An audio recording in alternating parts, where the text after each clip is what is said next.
hey, this is gonna be a sadder, trigger warning episode type thing. If you don't want to listen to something sad today, maybe don't listen to this episode, but this is another episode of what you missed when you didn't exist. It's definitely a sadder one. Yeah, The problem with history is if it's real, it's not always happy. Sorry. well, that's true.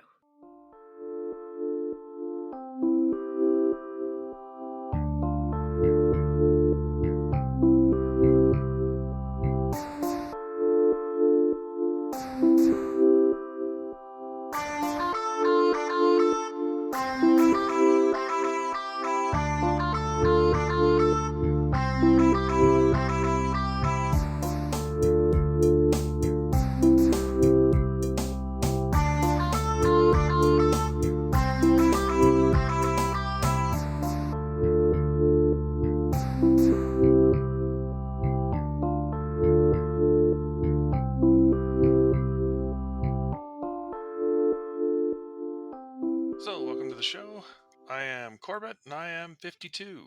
And I'm Lucy, and I'm 22. And this is what Lucy missed when she did not exist. Or more specifically, if you didn't exist, it's what you missed when didn't exist. So, get with the program. This time around, we're talking about Rodney King, a very, very sensitive subject about 30 years ago. I don't even know where to start because it's honestly a pretty horrific time for a lot of people and kind of bad in general for a lot of others. I think that the hard part is it revolves around a police brutality on a black man in America 30 years ago. Which you would think that since that was 30 years after the assassination of Martin Luther King, we would kind of calm down a little bit about doing stuff, and we have not done so well even to this day. So let's get into it. Rodney King was born in 1965, so he wasn't much older than me. Probably like what, 8 years older than me, No, because you were born in 71, right? so that would be 6 years older than me, 6, 7 years older. yeah, 6. So anyway, he got pulled over in at night in Los Angeles. I believe he was intoxicated, if I remember the exact story.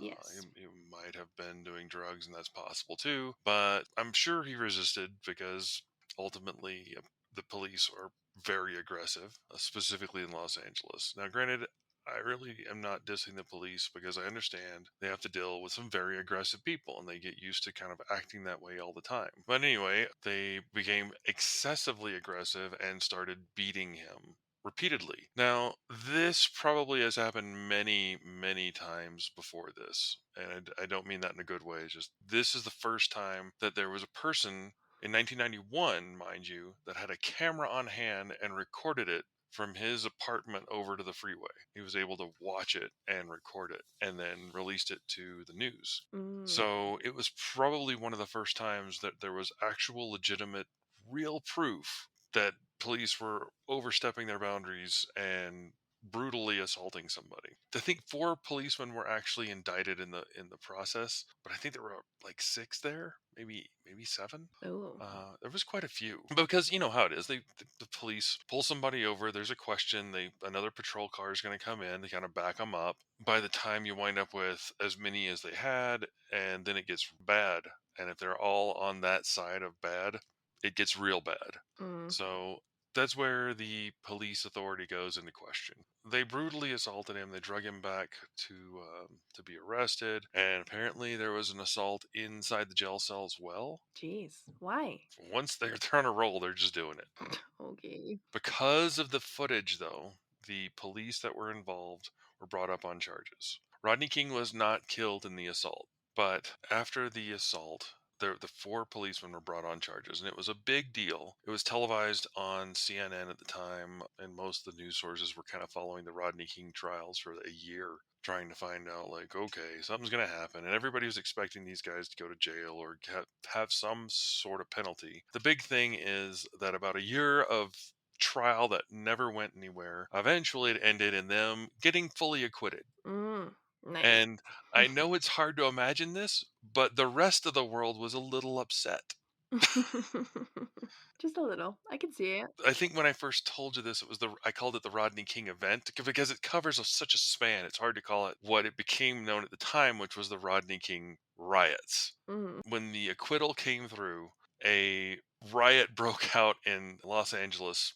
They called in the National Guard. Riots started in Chicago. I was in Berkeley at the time, and I went out to be in the protest because I thought this is great. I'm in Berkeley, and I didn't really consider what the riots were going to be like because there weren't riots at the time. Just Mhm. in my defense, people were protesting that this was upset. And like, cool, I get to go be in a protest at Berkeley. I was at the YMCA, which was just across the street from the city hall. Mhm. So there's a big crowd gathered round, and I could see them down there. So I went down on the street and I got out and I was like, yeah, what do we want? Justice. What do we want now? All this stuff. And I think it's fair to say most people felt that Rodney King was brutally beaten, regardless of what he did. I mean, you can Yeah. subdue a criminal and not brutally beat them down. I get that they felt they needed to, but I think they might have mistaken themselves for sure. Yeah. But just the same, I didn't agree with it. I think most people didn't. I'm sure other people will point out what happened afterward as the effect of, aha, see what happens when you help those people. Mm. Yeah. We'll go into that too. But essentially, I was out there chanting and going with people and like, yeah, yeah, we're doing something for the right. And everything. Suddenly, like a brick goes flying through the air, and I really realized I was in the wrong place very quickly, and it got very, very ugly very fast. And luckily, I was again staying at the YMCA, so I got into my house really quick, and they boarded up, and the town got locked down for about a day and a half. We Oh. had police patrols were doubled and everything.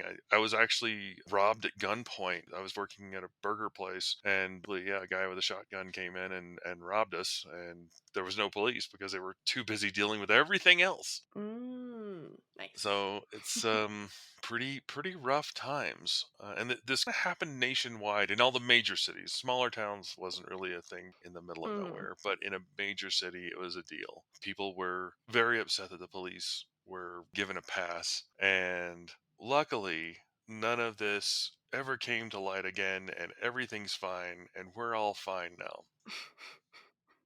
Or now that it's 30 years in the future, I can say things were bad. Things haven't really improved. I think it's Mhm. kind of frustrating because like every few years something along this lines keeps happening and nobody does anything about it on any substantial level, and we're still kind of in it. And I don't get how this is possible because I grew up with Martin Luther King speeches and how we're all going to be getting along and everything's going to be great. And I really do hope everybody gets along and everybody's great. And that's actually one of the taglines during the riots. Rodney King came out on the third day, I want to say, and had a news conference thing and basically was quoted as saying, "Can't we all just get along?" And I think the answer to that is no. So sad. I know it's terrible, but it's very true. It took a long time for any of that to settle down. And you had said, "Hey, why don't we talk about OJ?" And I said, "Would make more sense to talk about Rodney King first." And when you said, "Who's that?" I went, "Oh, I guess I know what we need to talk about." Because OJ was the follow up to this. And I'm sure we'll recover it in a future show. I don't know. It depends on how depressing this one gets. Dun dun dun. Yeah, well, unfortunately, there's a lot of bad people. And there's a lot of good people, and I like to think there's a lot more good people than there are bad people, but the bad ones really stick out. Yeah. The police have gotten probably more militant, and I think that's a bad problem. I'm not really an advocate for let's defund the police because that's just dumb. You want somebody to be there when there's a problem. That's how emergency services work. Yeah. But the whole point of defunding the police isn't to actually like take away all their funding, it's to redirect it and make it work correctly. Because right now all their funding is set towards let's get tanks. That's well, it's a far cry from the original concept of we'll go by and make sure to solve problems before they have to go to lawyers and judges and what have you. Police were very much peacekeepers. Mm. They'd show up and try to solve the problem as best they can. And if they cannot solve the problem, then they arrest somebody and then it goes to the court and they deal with it. So ideally, and in most countries it's like that. A policeman could make a call on the street and say, look, this is what's going to happen. So you're either going to straighten up or I'm going to bring you in. And they're like, oh, okay. Whereas in the US, we call the police, they arrest whoever it is, and problem solved. And that's how our prison system gets filled up so quick. Yeah. But that's a whole Mm. other problem. But now that we're in the future, I guess we can talk about what's happened since then. So, Lucy, what does the future hold? Better things? Oh, jeez. That's a big question. It's like, hey, here you go, fix the world. And I'm like, can I circle back? Yeah, I know. No, no, it's just the George Floyd incident that happened more recently in the last year. Has it been 2 years for George Floyd? 2018, right? So like 5, Oh my gosh. maybe.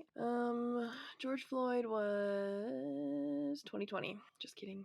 Three Oh, right, years. because it was like COVID happened, and yeah. But yeah, George Floyd was arrested in a very similar manner. And he was totally subdued. Like he was on the ground Mm-hmm. and they're still like choking him down. And that's, I mean, the worst end of this is he was killed on camera. And in a world when it's not a random moment when somebody has a camera, everybody has a camera. There was Mm-hmm. cameras on the street. There's people walking around with cameras. And it's horrible to imagine that someone, again, goes back to the police power, that if you give somebody power and they use it like that, that's pretty horrible. Now, the person who did it obviously was sentenced. Yes. Yeah, I think he was sentenced recently. Chauvin. Three murder and Yeah. manslaughter charges. Yep, he was found guilty. He was. I don't think he was given the highest sentence, but the difference there is that in Rodney King's case, he did not die, which is good, but at the same time, the way it happened was bad Yeah. in this case. But again, even with the Rodney King thing, this is happening a lot. These are just the documented ones. Yeah, which is unfortunate Yeah. because there's so many documented ones. hmm Dun dun dun. Well, and we're not even talking like independent people doing stuff like this. This is the police doing it, so it's awkward. You Yeah. have to put faith and trust in the people around you. And as a parent, I remember taking you guys to the fire station and the police station to try to get you used to. Okay, if these guys show up in uniform, you have to trust that they're going to help you. Yeah. And it really fights against that building process of these are the people we trust. And I don't know. Well, about like you said, I don't have a solution. fix everything. I don't know. Well, I know King's daughter put together a foundation, Rodney King Foundation, but it's to help build bridges between the police and the black community. And so Laura King has been working with the LAPD Mm, very closely to make sure that has become easier. They show it on Rookie, the show Rookie, mm-hmm. because they'll go to the black community in downtown LA and they're trying to show that people of color can also be police officers because for so long it's been a white run thing, which is most government positions anyways. But I think having people of color being represented in these more community building ways, because I know the police department here in Laramie will do the same thing. They'll be like, oh, we're helping hand out coffee for the day, or we're helping these kids run this lemonade stand, because they're trying to show that they're members of the community rather than this shadowing, looming figure. So I think it's getting better ish. Obviously not the best, but George Floyd happened in what, Minnesota? Yeah. So there's not really a lot of representation up in Minnesota because that's just where all the giants live. But it's hard because you need that representation, and when you don't get it, you still have this fear of the unknown because you're not used to that presence. It also kind of falls on. I mean, it's really easy for us to go, I don't understand this and I don't get it. And we're a couple of white people. Yeah. However, I know you and your mother have talked about like how you walk to the car in the night and keeping your keys in your knuckles. So if you have to punch somebody, it'll hurt them. And as a guy, you don't think about, as a white guy, you definitely don't think about that. You just kind of Yeah. wander around and do whatever. And as a woman, as a black man or a black woman, you have to be worried about everybody who could hurt you and the people who are supposed to protect you who could hurt you. And that's just crazy. Yeah, which they're also showing that a lot more in TV as well, because I think they did that in Blackish, where you have, because apparently, and that's just me from watching the show, Mm, there's two kinds of the talk when it comes to being a black person in society. You have obviously the birds and the bees, that talk, but then you mm. also have the talk about you being a black person in society because you have to understand that you are going to have people having prejudices against you, which is unfortunate. Instant assumptions. Yeah. Things that are just kind of thrown at you. If you see a woman drop a handkerchief in a subway terminal and you decide to pick it up and chase after her, all they're going to see is a black man chasing a woman and something bad's going to happen to him. So it's terrible that's the instant assumption. Yeah. I will say, I think you and mom raised us good in the sense of I always go forth with a sense of positivity because, in my personal experience, you treat people with kindness and they give it back to you. And the Mm. people that don't treat you kindly, more often than not, that I've experienced, are the white Karens. And they just suck. You go forth with kindness and wholeness in your heart. You get that good karma back in the universe, and it just sends good vibes everywhere. And it spreads, because kindness spreads. It's just great. And people need to think about that before they instill that fear in that brain, because it is there and it nags at everybody. But Mm. if we let go of the fear a little bit and embrace the kindness, I think society will be better. But then we also have, every single one of my friends always says that I am the most gullible and I will probably get murdered first because I'm so gullible. But it's just because I go forth with the sense of kindness. And I think I'm Mm. alive because of karma and not because of me being smart about anything. Well, I think the only sad thing here is that I'm sure you've heard it. I'm sure any of our listeners have heard it. That we all grew up hearing the Martin Luther King dream. Yeah. Everybody's going to live together in harmony. It's going to be great. And it's been 3 generations at least since then. Yeah. And it hasn't really gotten totally diffused from what we would want. Oh well. We'll get there, hopefully. I guess on a good note, you didn't really miss this because it's still happening. Ding. Yeah, I know.